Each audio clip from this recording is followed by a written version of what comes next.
people experience is the product that your employees and key stakeholders are buying from you. And that is an end-to-end product experience. It's a end-to-end subscription product, as I would now define it, of a definable, measurable, mappable, traceable, improvable product experience. We need to bring a lot of that thinking and mindset into the work we do in HR and people experience design. And then to jump into AI and optimization, 100%, right? So if it's predictable and repeatable, it should be automated. We can change work, society, and the world in that order. The flow-through impact of that and how we feel in every other aspect of our life is going to be so significant that I think that we can radically change our outlook.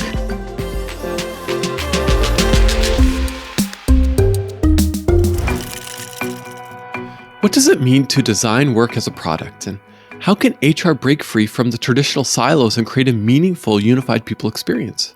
And what if we thought of employees not just as team members, but as customers choosing to engage with our organizations?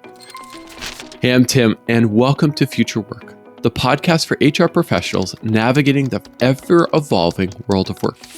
Each episode brings you fresh perspectives and actionable insights to lead today and build for tomorrow. Today, I'm speaking with Luke Mahoney, founder of SapientX and a passionate advocate for reimagining the future of work. Luke challenges the status quo by sharing how HR could shift from service delivery to value creation by designing work experiences that align with the evolving expectation of today's workforce. From smashing HR silos to leveraging AI and automation, we'll explore how these forward-thinking approaches can position HR as the strategic driver of growth and innovation in the workplaces of tomorrow. Let's jump in.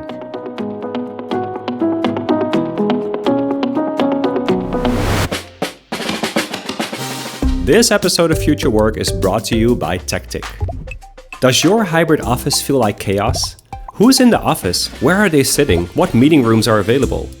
Luckily, I have a solution for you. Tactic is the #1 rated space logistics platform used by customers like Microsoft, Redbull, the United Nations, and Northwestern University to create order out of chaos. Tactic has a 100% customer satisfaction score on G2 because it was built from the ground up with the end user in mind. It's an all-in-one solution for hot desking, room reservations, and visitor management. Visit gettactic.com/work and start your free trial today. Thanks so much to the Tactic team for sponsoring this episode. And now onto the podcast.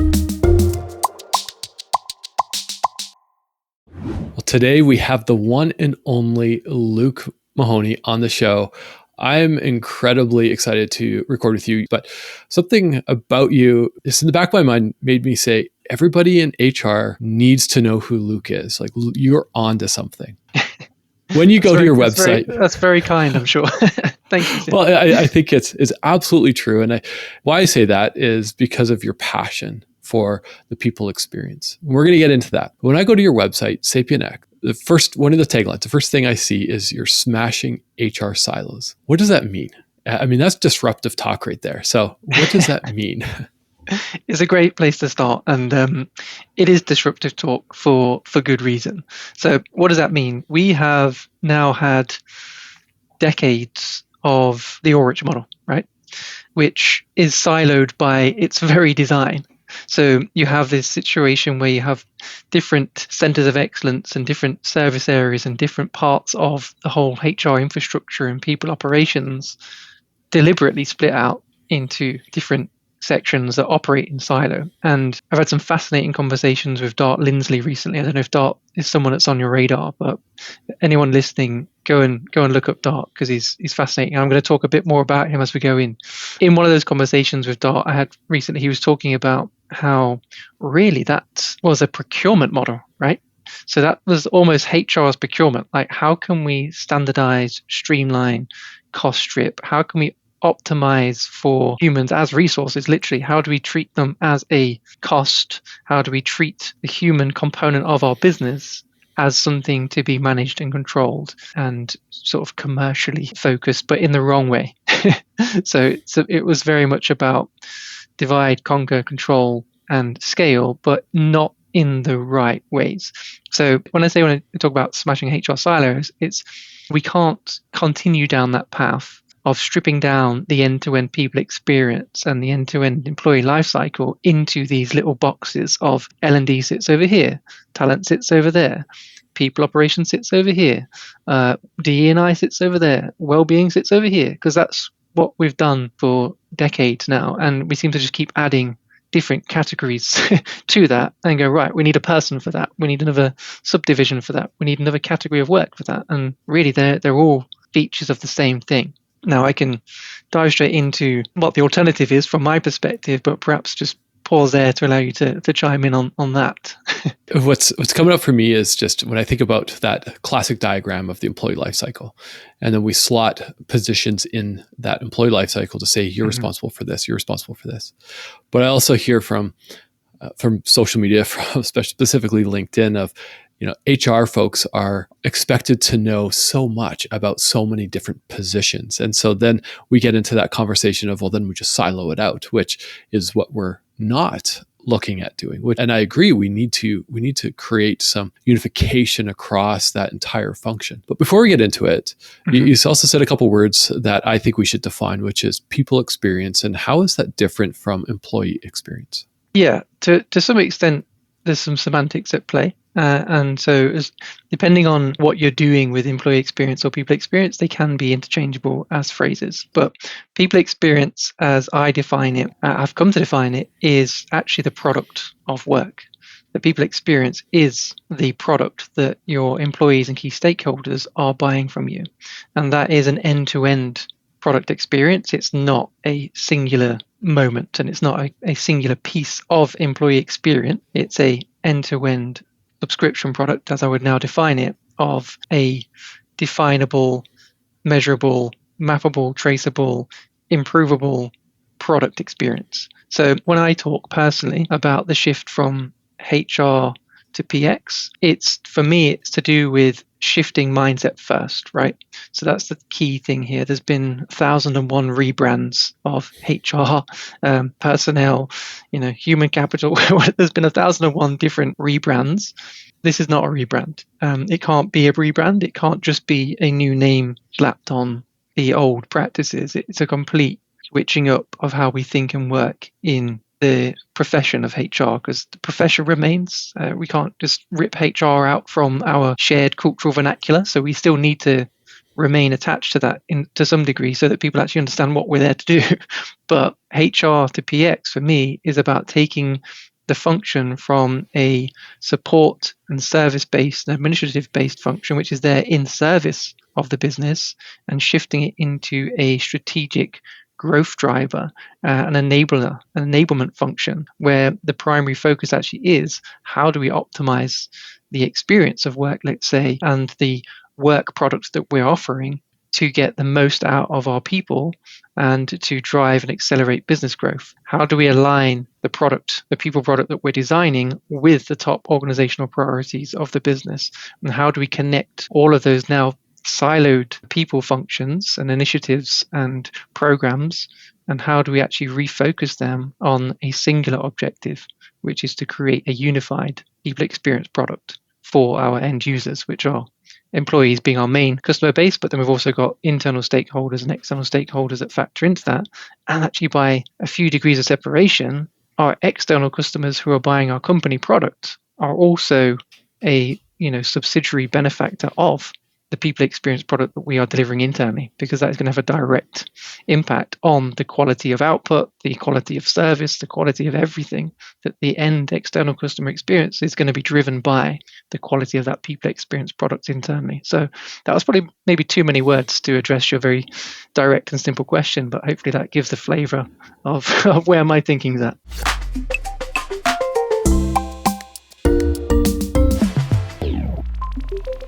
I can tell you're passionate about this topic, and as you've been in the HR position yourself and head of HR, know even from working in a startup or in large organizations that are either doing it all from that administrative side, and yes, there's still the admin side of HR, but I think with the rise of AI, and we'll get into the conversation of AI in a bit, but there's things that we can offload so we can think strategically, and not just think strategically, but align our HR plans to the company goals to then go and implement the change. And I like how you said the employees as customers.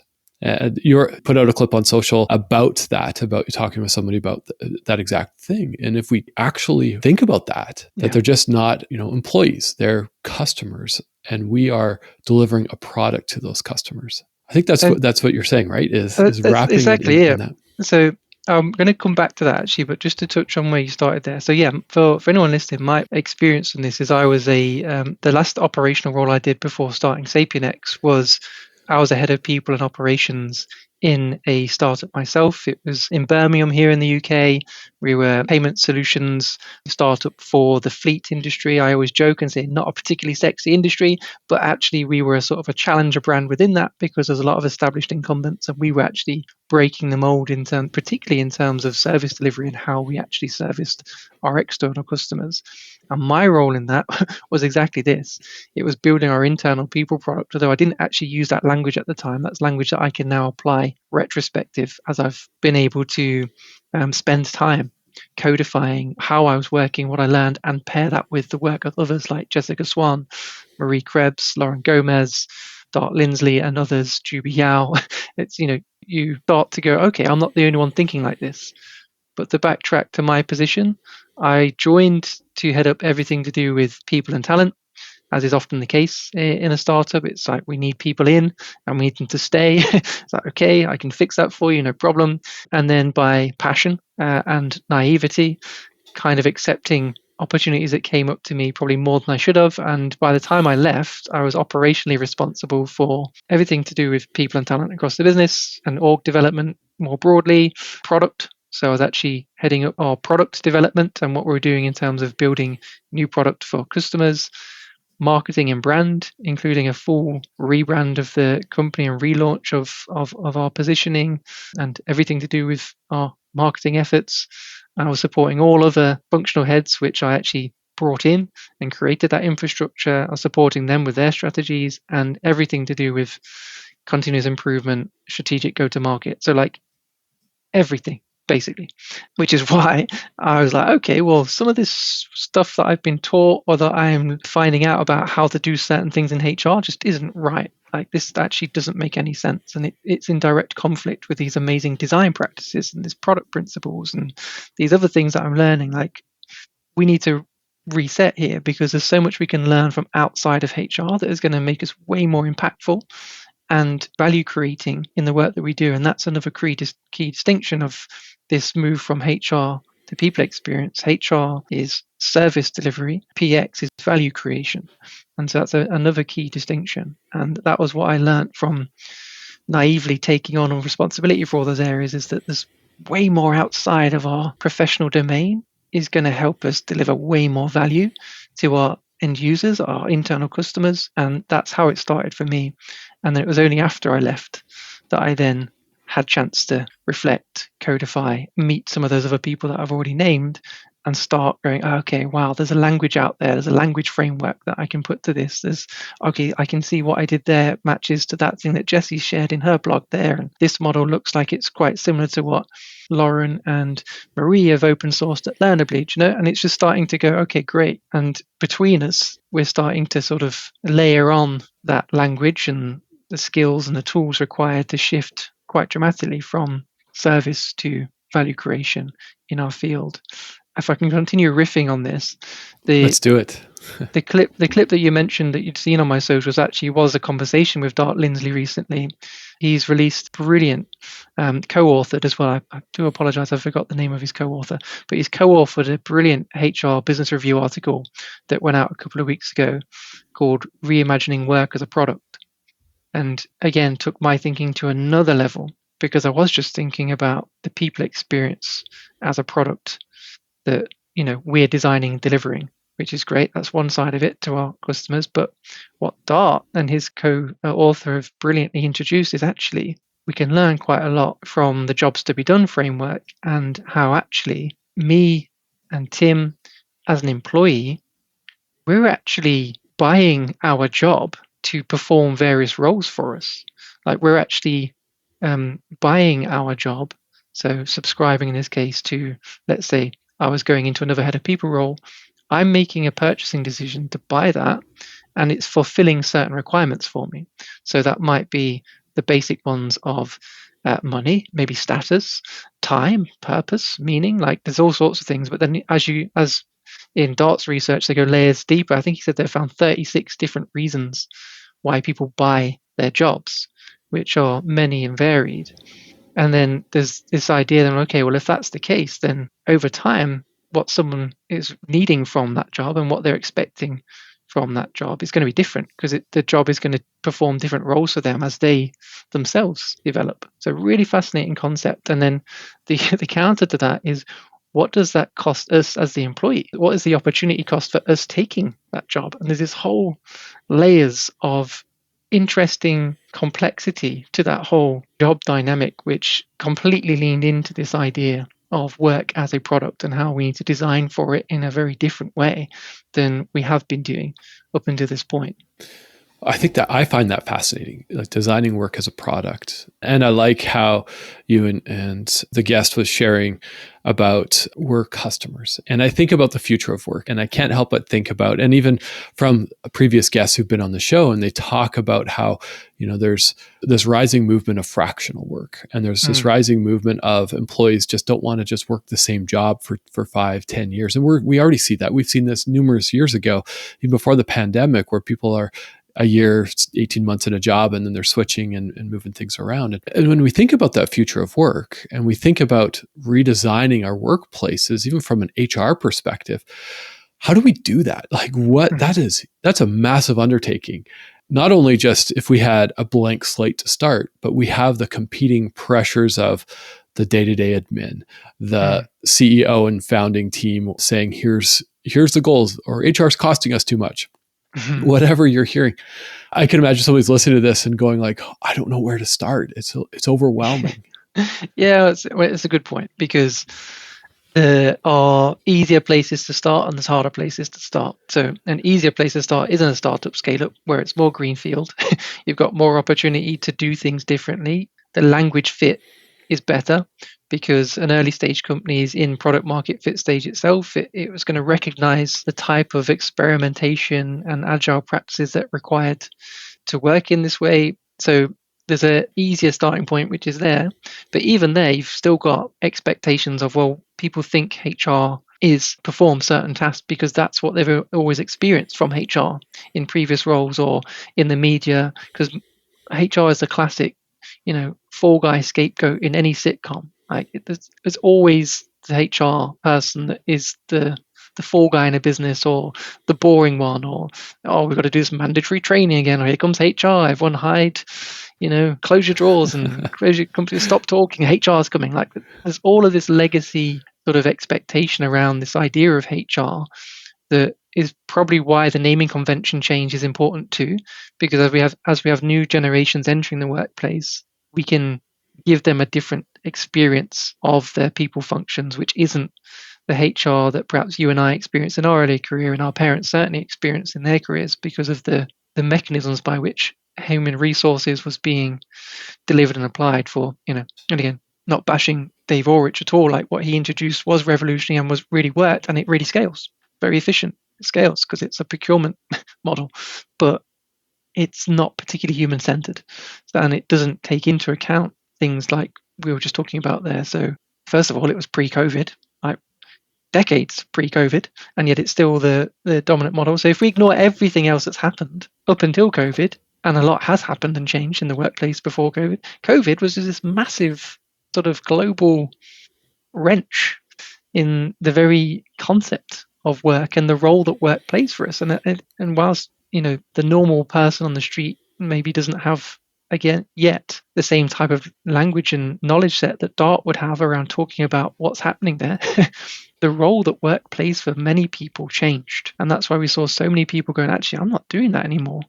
No, I'm no longer going to come to the office every day, because actually I realized that there's a different set of priorities at home, and I'm going to put them first now. And the job that I now take will have to respect and accommodate for how I actually want to experience my life, not just my work. So it's a radically different shift. The question you asked was where to start. So startups, much easier place to start. There's still difficulties. As you get into bigger organizations, again, you've got more complex systems, you've got more layers to consider, and you have the very practical consideration that standardization scales much better than personalization. So there are these very real challenges to resolve. But in that conversation with Dart, I'm going to keep referencing back to it because it was a very interesting conversation. I introduced him to Eleanor Ostrom. I don't know if you've come across Eleanor at all.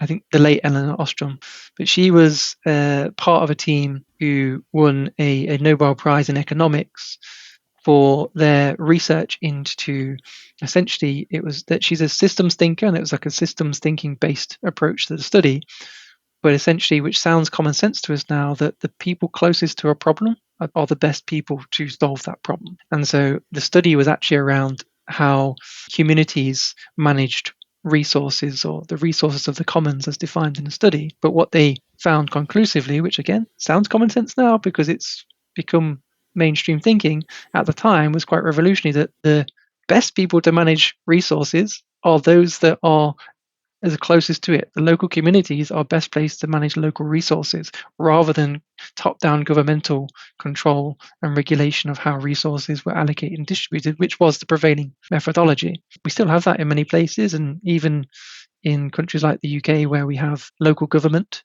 who perform that role, we still have a top-down control of budget, let's say. So there's still ways to go, but it's the same idea in work, right?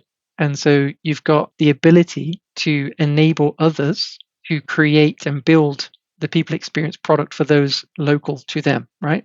And those are your managers. There are your different regional teams. You don't have to have a standardized one-size-fits-all approach if you approach the problem very differently and you go, not just how does HR solve this problem for the organization, it's how does HR enable those closest to the problems to solve those problems more effectively for the end users to which they have a more direct impact on value creation. Just a very different way of thinking about it. And it's, again, breaking down those silos and making not HR this function of isolation. It's about getting it into the business and integrating and co-creating within the business and making much better utilization of the managers and those on the closest to the ground that can actually have the biggest impact on people's experience of work.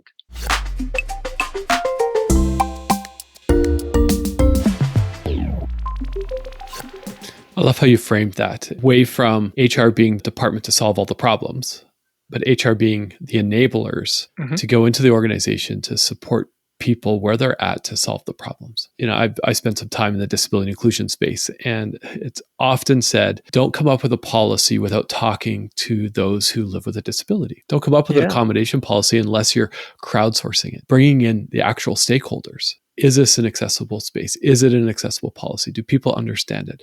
And that's just one little example, but I could see where you're going, because it's otherwise it's like, oh, HR is now going to solve this, or HR is going to do this. And I feel like that is where the future of work needs to take us, because let's face it, I don't know. I talk to a lot of HR people, and we're tired of doing admin work. We're tired of that administrative things.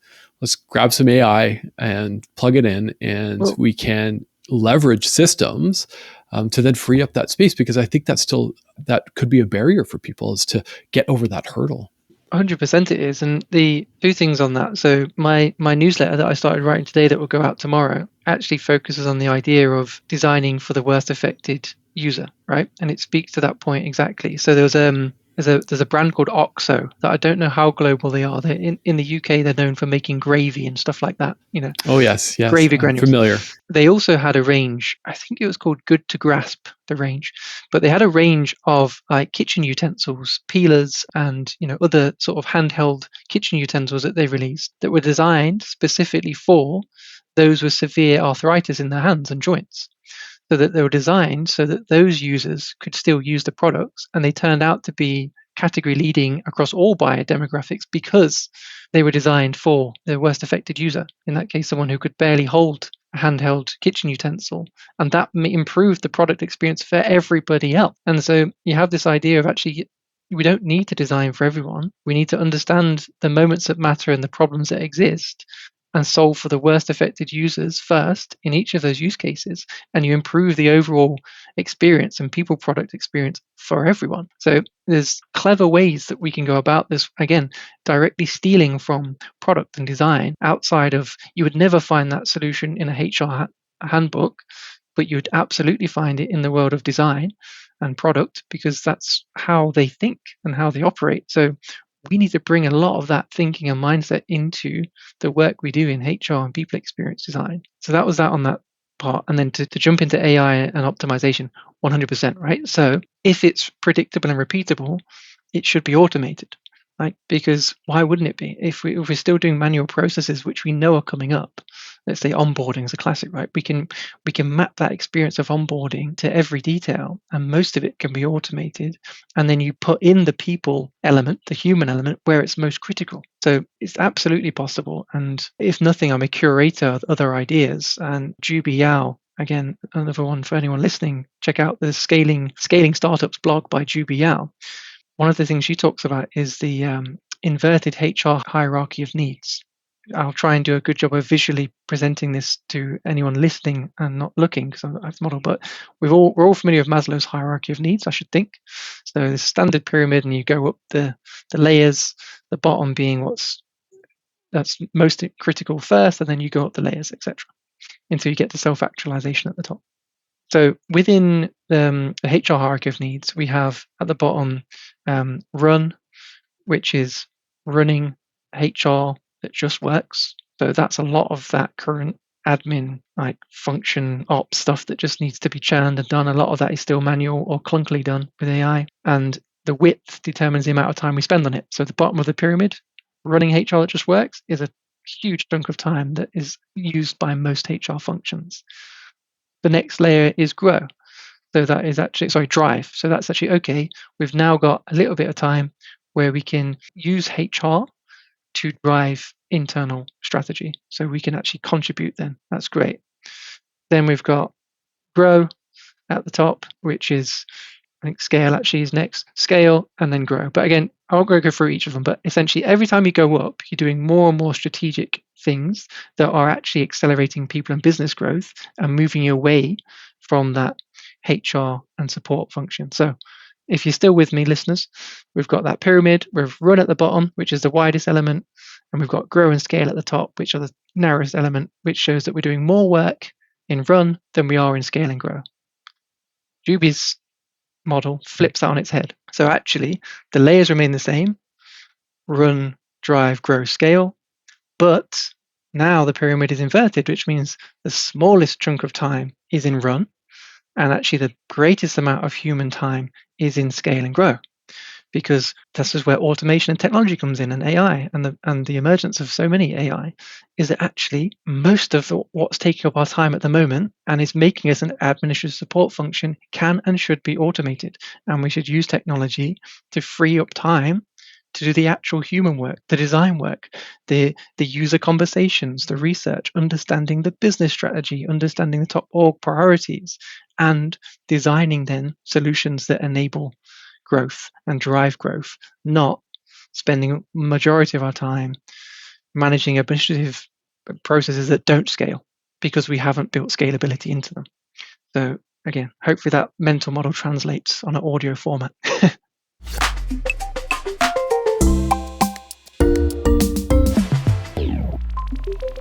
Picking it up, and I was just imagining, okay, well, I didn't have my eyes closed, but I was thinking about it is at the bottom of the pyramid, like you said, run. We're running our departments. We're filing paperwork. We're ensuring performance reviews are done. We're ensuring whatever it is, your comp structure is people are adhering to it, and you're running the team versus scaling and growing. And so if we can build in those automations, and somebody who's listening to this is probably having an aha moment, if you actually just even map out your time. I'm just making this up on the fly, so hopefully this works. But take a week, take a month. You probably need more than a week. Take a month. And at the end of every day, just have maybe a couple columns. And just as Luke said in that hierarchy is, which element that you worked on, where does it fit? Mm-hmm. Because now you can actually, and just like in when you're designing a process or product, you have to collect the data first. Mhm. And now I can just envision that flipping that upside down. And the term that comes to mind is the future of work is actually where HR is not just connected to leaders as a business partner, but actually connected to the organization at the individual level as a business partner.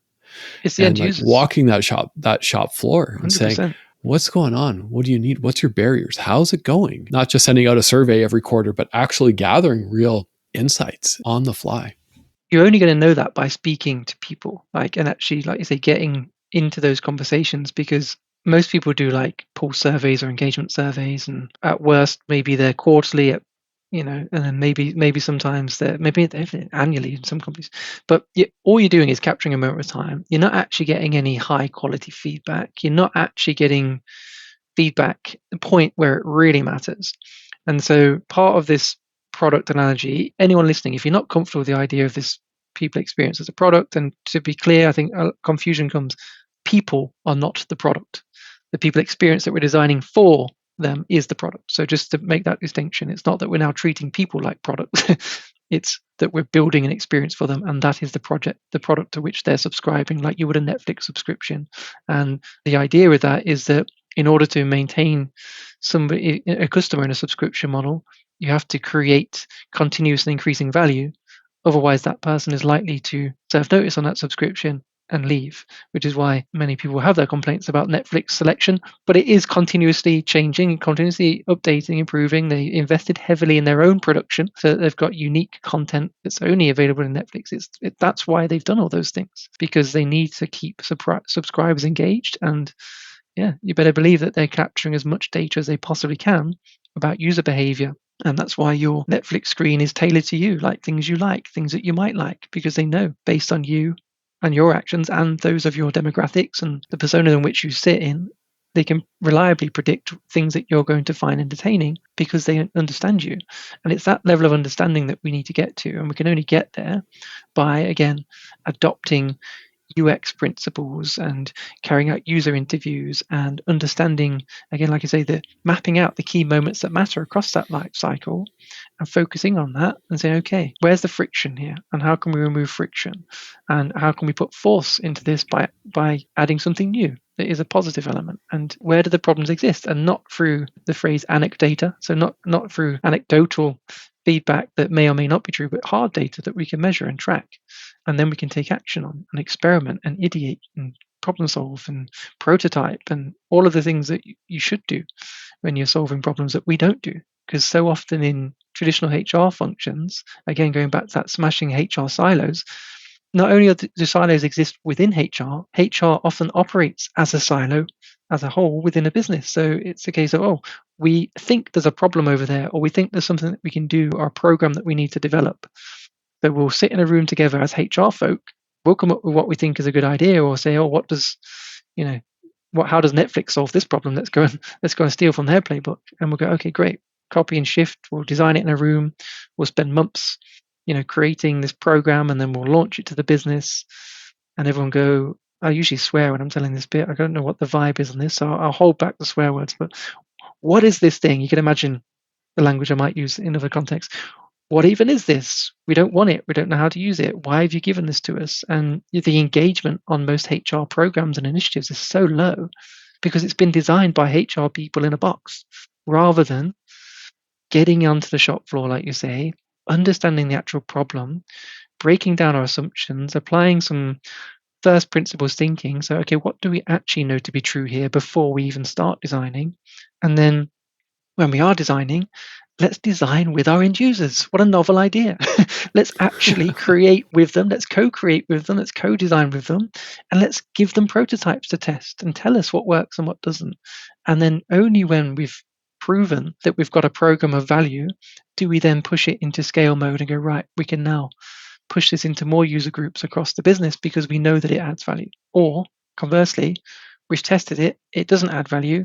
And now we actually have an objective way to go back to internal stakeholders and say, I know you wanted us to do that thing, CEO, founder, but actually we've tested it. It's not adding the value. We're going to put our time into something else. And those are the sorts of conversations that a lot of HR functions find so hard, and why we end up saying yes to so many things. or the can you just, and HR needs to do this, and this is where we're thinking, so can you get on that please, HR? It's like, well, yeah, maybe, but let's just slow down a little bit and let's just make sure that we have an objective way of assessing value and prioritizing the work that we do based on value creation, impact, and growth. I can imagine someone listening to this and having maybe their mind blown a little bit, or just thinking like, this is hard, right? It's a new way of thinking. It's a new language. And, as we wrap up, there's a couple questions swirling around in my mind. One is, somebody's listening to this going, okay, I know that we need to adapt for the future of work. Our workforces are changing, where we work, how we work, our business, everything is changing. Mm-hmm. Where do I start? How do I change from going, and maybe that's a long question, but what's that one thing somebody can do to start their journey in reframing how HR as a service to a people experience function? The most fundamental shift, which will start everything else going, is, and I'll just come back actually, I'll caveat as saying you don't need the whole people function to be on board. You don't need to be the strategic lead. You don't, at any level, whatever role that you're in, entry level through to CPO, VP. If you are listening to this and you want to make this shift, you yourself just go, okay, good. Our employees are our customers. And as soon as you do that, it's going to shift you into thinking very differently already, because then you can start empathizing with not someone who is a mandatory user of your service, but as a optional elective subscriber of your product. And there's a very different way that you're going to then start to think about the work that you're doing. And even you might look at some of the projects that you're assigned to now and go, let's just pause and maybe ask a question. How do we know this is important? How do we know this problem exists? And how are we going to objectively measure the value we create off the back of it? Because if we haven't already established our baselines, which is so often the case, like what's the current state, so that we can measure what happens after we launch something. But those are the ideas, right? Very simple. The shift you can make today at any level is employees are customers, and that means they have a choice. That means they can choose whether or not to engage with us, and they don't have to do anything we tell them and ask them to do. So it's our job to create experiences which they want to engage with. Yeah, that's a simple yet complex reframe. And even as I'm thinking about that, supporting an organization a little bit on the HR side, and just thinking of, okay, they're my customers. And so designing processes, creating systems as a product, right? We have to adapt that mindset. One question is, when we think of the future of work, what is one thing that excites you the most? One thing that excites me the most, I think flexibility in a true sense, because I think we've now got to the point where not universal and not global, and it's still work to be done, but where this idea of flexibility is no longer viewed as a perk or a benefit. It's a mandatory requirement of this experience of work, and the fact that work now is something that is more socially integrated with life. It's no longer this thing that we do in this place that we go that is completely separate to our lives. I think that excites me greatly, because when I think about what I want from work, it's freedom, largely freedom to be genuinely autonomous with what I do and who and when and where I spend time with, like with my young family, for example. Like, so I think it's exciting on a level of both work and social significance that flexibility is going to be now a mainstay and will be designed into work experiences, rather than being this perk that you often have to sacrifice for traditionally. What am I going to exchange, be that salary sacrifice or some other commodity that I'm going to have to exchange with my employer to give me flexibility, which just is an awful way to approach it. So it's great. I think that excites me. On a more meta level, I think seeing work as a product become more mainstream, and Dart's HBR article is a good example of that, like getting it into the mainstream conversation. And I think that is going to radically change the whole mindset that we apply to work design, which is very exciting.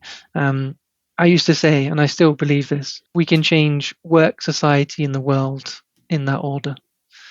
Because actually, if we can design higher quality, higher value work experiences, the flow through impact of that and how we feel in every other aspect of our life is going to be so significant that I think that we can radically change our outlook as a species if we can get this right, which sounds crazy, but when you actually break it down to how much time most of us spend in work and the level of impact that has, it's not insignificant.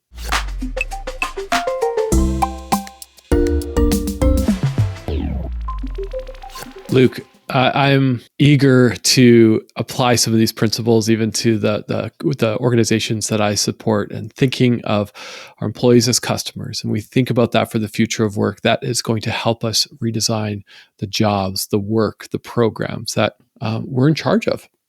So people probably have a lot of questions. It's hard to cover a lot in 40 minutes.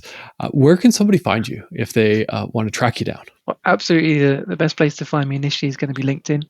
Go through periods of high output and lower output, but you'll always find me there. And when you get there, you'll find your route to my newsletter, which is every week, taking one of these concepts that we've talked about at a high level and going, right, now here's a practical framework for you to apply this.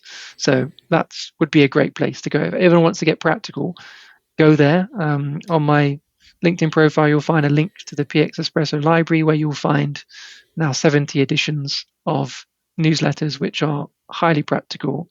Here's one of these concepts from product design, UX. Here's a framework you can use to apply it.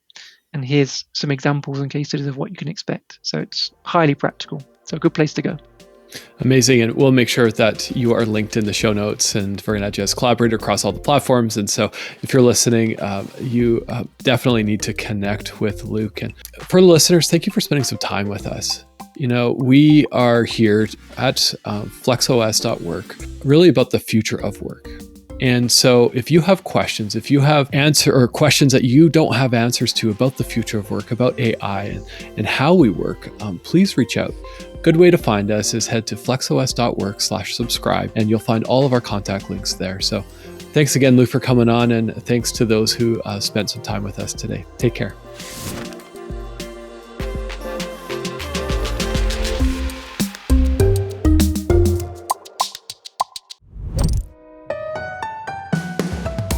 Well, that wraps up this episode of Future Work. Next week, I'll be joined by Nick Petschek, Managing Director at Cotter, the organization who has spearheaded business transformations for Fortune 500 giants like Apple, the NFL, and 3M. Together, we'll explore the future of work that starts with adaptability, insights from Cotter. And we're going to dive into the 3 essential pillars: systems, culture, and people that empower organizations to stay ahead. I don't want you to miss this, so sign up to the Future Work newsletter at flexos.work/futurework to get all your notifications about this new episode and more.